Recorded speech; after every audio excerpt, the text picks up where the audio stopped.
Hello, I'm John Voight. I want to share with you the story of my friend Donald Trump. As you know, he's running for President of the United States. And as you know, when he gets elected, he will make our country great again. The story begins in New York in the early 70s.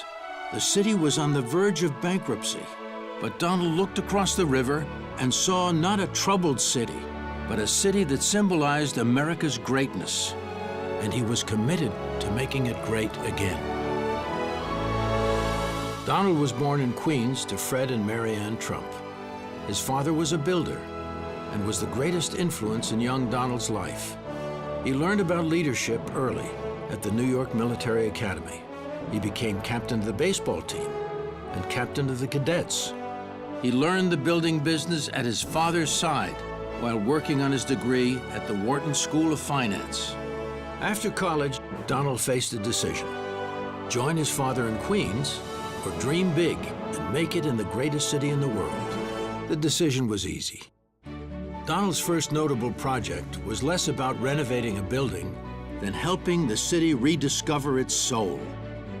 The once great Commodore Hotel languished in a rundown neighborhood next to Grand Central Station. The hotel was sold to the one developer who showed that he had the kind of drive, backing, and imagination that would be necessary. They chose Donald Trump. Donald convinced the banks that they had a moral obligation to invest in New York and negotiated a tax abatement with the city, jump-starting the project and creating new construction and hotel jobs.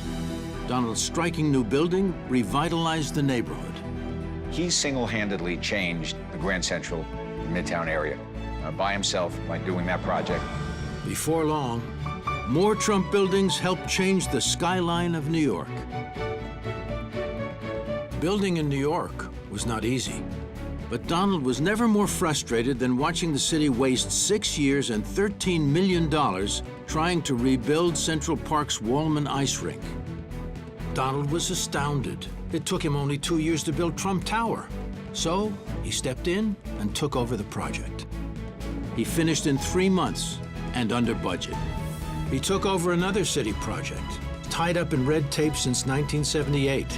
Donald transformed a landfill into a championship public golf course and saved the city millions.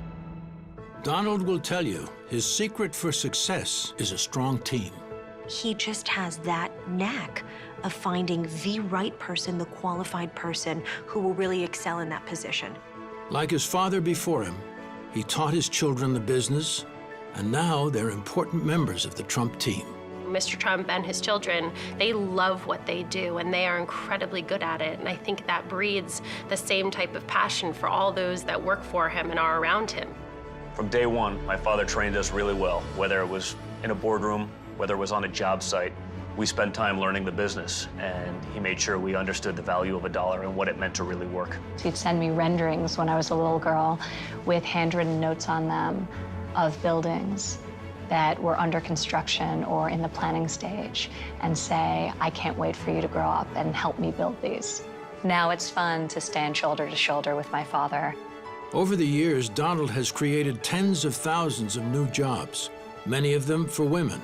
When I was building my building on Park Avenue, and he was building the Trump Tower, he had the first female construction superintendent on the job. When he made me general manager 9 years ago, there were only 3 female general managers of 5-star hotels in the whole of North America.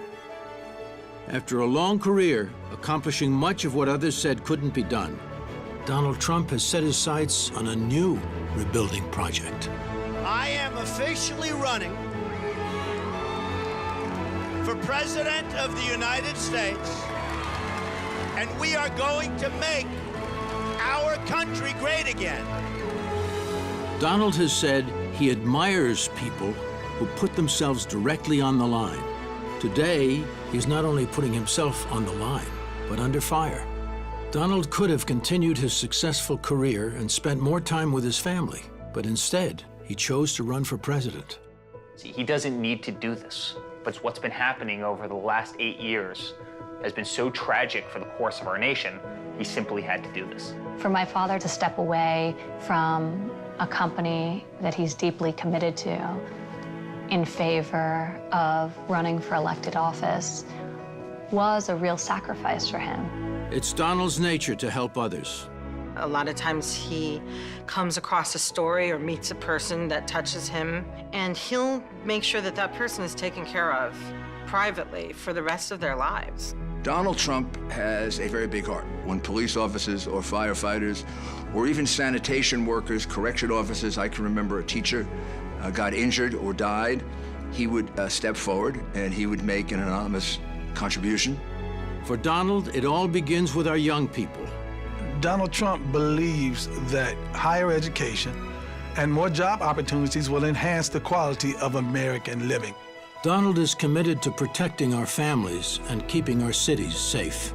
What I see out of Donald Trump, it starts with a message. It starts with a positive message of respect for the American law enforcement officer. But we need it from our national leaders, and that's where we're not getting it right now. He is the one candidate, the non-politician, who can fix our broken economy and get America working again. Trump is a guy, brand new, comes in, shakes up Washington, changes policies on taxes and regulations and helps businesses, and middle-income wage earners will get a raise for the first time in 15 years. Donald will stand up for America. Donald Trump understands negotiation. There's just no doubt about it. It's one of his great strengths, and we have been taken to the cleaners in world trade. We are losing jobs every year, every day, as a result of bad trade policies and bad trade agreements.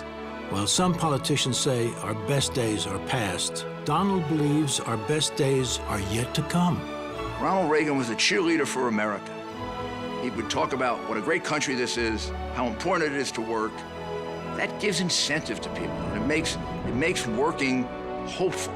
I think what Donald Trump can do, he can give us hope again. He can give us pride in being an American again. He can make us feel like what we should feel like. We're exceptionally lucky people living in this country. Donald Trump is a leader, not a politician. He will be honest with the American people.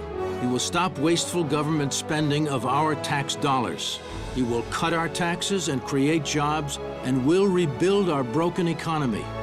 He will lead this country, not apologize to the world for our success. He will always put America's best interests first, whether it's a trade deal with China or standing up to radical Islamic terrorists. As he has done so many times before, he will stand up for the brave men and women who defend our country and who protect us here at home. He will bring about the change this country so desperately needs and get the job done. It's been a long time since we've had a president like that. Donald Trump. It's time to make America great again.